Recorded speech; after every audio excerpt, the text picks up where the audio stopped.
咁呢個肥仔咧嚟咗之後咧，我就打乞嗤啦。咁呢個應該係香港人嚟㗎啦。咁咧就係即係黃絲團隊嘅人啦。咁啊應該多數咧都係唔知道自己做緊咩嘢嘅。咁就俾人老點過嚟啦，就做啲嘢打乞嗤，又賺下錢啦咁樣。大家睇一次嚇。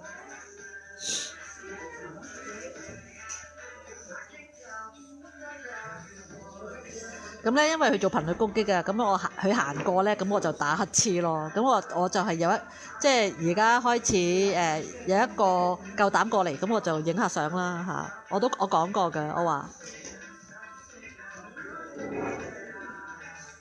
呢個就係香港人嚟嘅。而家呢啲榮光香港人咧上晒腦咧，就係即係用榮光嚟發財咯嚇。咁我喺一個即係叫 Handover 嘅地方嘅市中心啦，跟到嚟呢度咧就係應該係黃台仰佢哋嗰批人嘅一批嘅黃絲啦。咁呢啲人咧就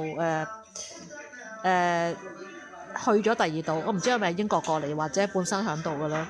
咁咧就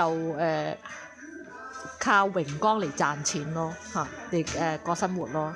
咁啊，希望大家咧即係將啲影片傳開去啦，咁就 make sure 咧唔會再有年青人咧參與呢啲黃絲嘅行動，因為咧其實咧佢哋係幫緊警察，因為啲錢咧係嚟自袁大明，啲錢係嚟自袁大明嘅，袁大明嘅錢咧係嚟自香港國安公署咯嚇。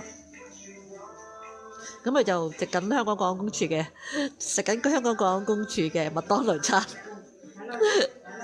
喂，我高頭啦，喂，我高頭啦。